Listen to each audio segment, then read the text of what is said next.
السلام علیکم ورحمۃ اللہ وبرکاتہ۔ پیارے بھائیوں، میں نے آپ کے لیے ایک بہترین ٹاپک لایا ہے، آئیے چلتے ہیں ہم اپنے ٹاپک کی طرف۔ الحمدللہ وکفا وسلام علی عباده الذین اصطفى، اما بعد فاعوذ باللہ من الشیطان الرجیم، بسم اللہ الرحمن الرحیم۔ عن ابی امامۃ رضی اللہ تعالی عنہ عن النبي صلى الله عليه وسلم قال من قام ليلة العيدين محتسبا لله لم يمت قلبه يوم تموت القلوب، أو كما قال على النبي صلى الله عليه وسلم إن الله وملائكته يصلون على النبي يا أيها الذين آمنوا صلوا عليه وسلموا تسليما، اللهم صل وسلم دائما أبدا علی حبیبک خیر الخلق کلہم۔ میرے محترم پیارے بھائی اور بہنوں، السلام علیکم ورحمۃ اللہ وبرکاتہ۔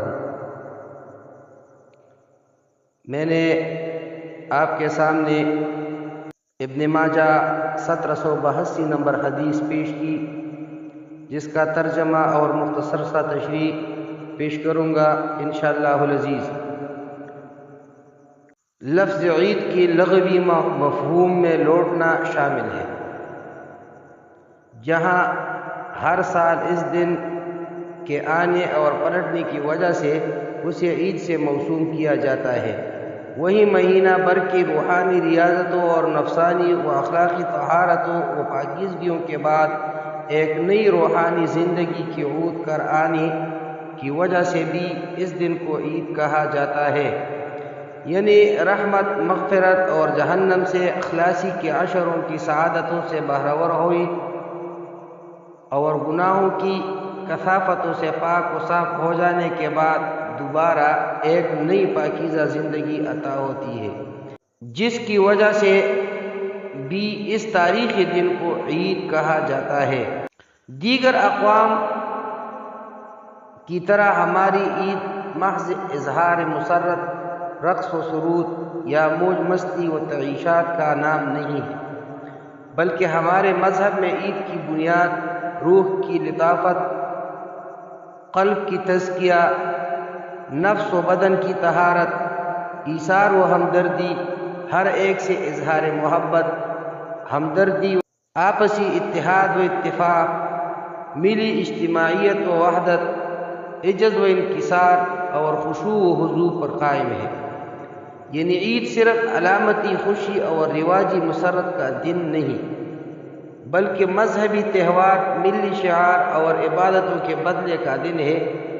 شوال کی پہلی تاریخ کو عید الفطر اور ذی الحجہ کی 10 تاریخ کو عید الاضحیٰ کہا جاتا ہے۔ عید الفطر کی رات یعنی چاند رات کو لیلۃ الجائزہ اور عید الفطر کے دن کو یوم الجوائز یعنی انعامات و بدلے کا دن حدیث میں کہا گیا ہے۔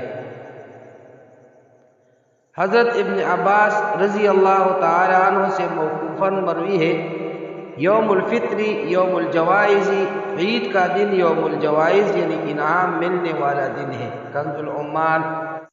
نبی کریم صلی اللہ علیہ وسلم اس دن کو مذہبی تہوار قرار دیتے ہوئے ارشاد فرماتے ہیں، ان لکل قوم عیدا وہذا عیدنا، بے شک ہر قوم کے لیے عید کا دن ہوتا ہے اور یہ ہمارا عید کا دن ہے۔ بخاری 952 نمبر حدیث۔ اللہ تعالیٰ عید الفطر کے دن فرشتوں کو گواہ بنا کر روزہ داروں کی مغفرت فرما دیتے اور ان کے گناہوں کی سیئات سے بدل دیتے ہیں، چنانچہ روزہ دار عیدگاہ سے بخشے بخشائے واپس ہوتے ہیں۔ چاند رات ہم کیا کریں؟ عید الفطر کی رات بڑی فضیلت اور برکت والی ہے۔ یہ انعام کی رات اور اللہ تعالیٰ سے مزدوری لینے کی رات ہے۔ اس رات میں اللہ تعالیٰ کی جانب سے اپنے بندوں کو رمضان کی مشقتوں، قربانیوں اور ریاضتوں کا بدلہ دیا جاتا ہے، دعائیں مقبول ہوتی ہے، جنت واجب ہوتی ہے، دل کو روحانی زندگی نصیب ہوتی ہے۔ عن ابی امامۃ عن النبی صلی اللہ علیہ وسلم قال من قام لیلۃ العیدین محتسبا للہ لم یمت قلبہ یوم تموت القلوب۔ حضرت ابو امامہ رضی اللہ تعالی عنہ سے روایت ہے، نبی کریم صلی اللہ علیہ وسلم نے فرمایا، جس نے اللہ سے ثواب حاصل کرنے کی نیت سے عیدین کی دونوں راتوں میں قیام کیا، یعنی عید الفطر اور عید الاضحیٰ، اس کا دل نہیں مرے گا جس دن لوگوں کے دل مر جائیں گے۔ ترجمہ دوبارہ سنیے۔ حضرت ابو امامہ رضی اللہ تعالی عنہ سے روایت ہے، نبی کریم صلی اللہ علیہ وسلم نے فرمایا، جس نے اللہ سے ثواب حاصل کرنے کی نیت سے عیدین کی دونوں راتوں میں قیام کیا، اس کا دل نہیں مرے گا جس دن لوگوں کے دل مر جائیں گے۔ اقول قولی ھذا استغفر اللہ لی ولکم ولسائر المسلمین۔